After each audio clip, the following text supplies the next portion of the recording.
എന്താ നില എന്താ നോക്കുന്നെ? നിന്റെ അച്ഛൻ വിളിച്ചത് കേട്ടില്ലേ? ശനിയാഴ്ച ഞായറാഴ്ചയും ഉറപ്പായിട്ടും ചെല്ലാന്ന് പറ.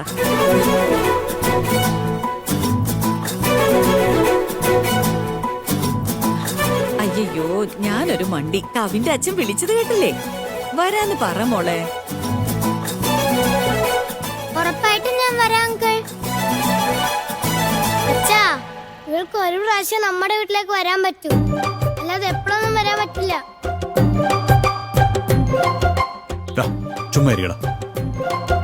അല്ല മോനെ, മോന് വിരോധമല്ലെങ്കിൽ കവിനെ ഞങ്ങൾ ഇന്ന് ഞങ്ങളുടെ വീട്ടിൽ കൊണ്ടുപോട്ടെ.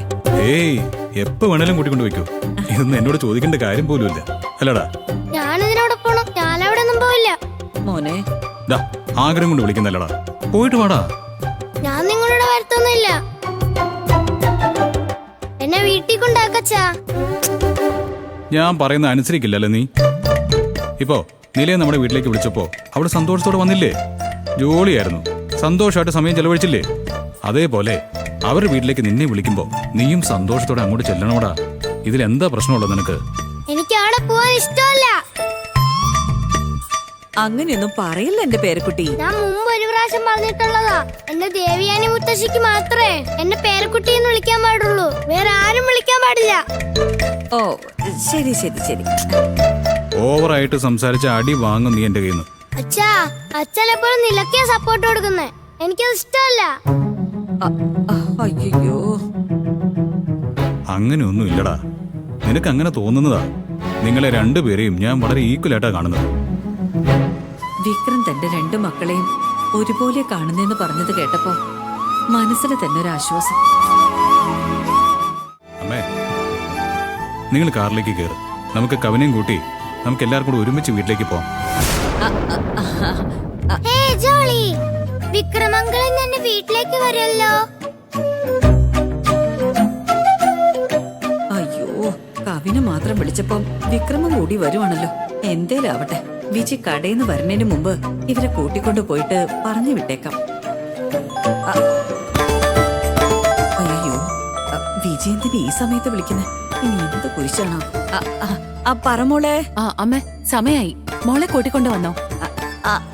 ഞാൻ സ്കൂളിലുണ്ട് മോളെ. ഞങ്ങളിതാ ഇപ്പൊ ഇറങ്ങുവായി. മുത്തശ്ശി ഫോണിൽ അമ്മയാണോ? ഒന്നിങ്ങ തന്നെ. അമ്മേ, അമ്മയ്ക്കൊരു കാര്യം അറിയോ?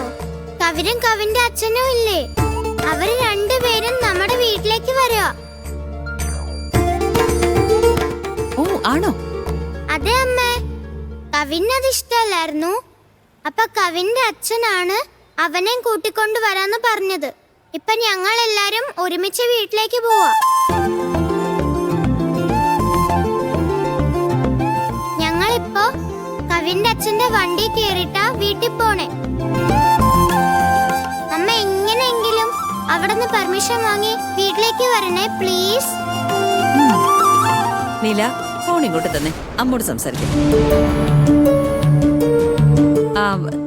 നീ ജോലി ഇട്ടിട്ട് വേഗം വരുമെന്ന് വേണ്ട, ഞാൻ നോക്കിക്കോളാം. നീ നിന്റെ ജോലി നോക്ക്. നേരത്തെയൊക്കെ ഇറങ്ങി പോരേണ്ടി വന്നാ പിന്നെ ലാവണ്യയുടെ മുഖം കാണേണ്ടി വരും. അമ്മേ, അതൊക്കെ ഞാൻ നോക്കിക്കോളാം. നമ്മുടെ മോളെ നന്നായിട്ട് ശ്രദ്ധിച്ചതല്ലേ അവര്? നമ്മുടെ വീട്ടിലേക്ക് വരുമ്പോ ഞാൻ അവിടെ ഉണ്ടാവേണ്ടതല്ലേ? ഞാൻ പറയുന്നത് കേക്ക്, ഞാൻ നോക്കിക്കോളാന്ന് പറഞ്ഞില്ലേ? അമ്മേ, ഞാൻ എന്തായാലും വരും. അമ്മ ഫോൺ വെക്കും. ഇവളെന്താ കട്ട് ചെയ്തല്ലോ? അമ്മേ, വണ്ടിയിലേക്ക് കയറ്. മുത്തശ്ശി, വാ പോവാം. അയ്യോ, ഇവരിപ്പോ ദേ വീട്ടിലേക്ക് വരാൻ നിൽക്കുന്നു. വിജിയാണെങ്കിൽ ദേ അവളും വരാൻ പോകുന്നു. ഈ സമയത്തെങ്ങാനും രണ്ടുപേരും കാണേണ്ടി വന്നാല് പിന്നെ അതോടെ തീരുമല്ല. അച്ഛാ, നമ്മുടെ വീട്ടിലേക്ക് പോവാന്നേ. നിലയുടെ വീട് തീരെ ചെറുതാണ്, നമ്മൾ അവിടെ പോയിട്ട് എന്ത് ചെയ്യാനാച്ചാ? അങ്ങനെയൊന്നും പറയാൻ പാടില്ല, സമാധാനായിട്ടിരിക്കെ.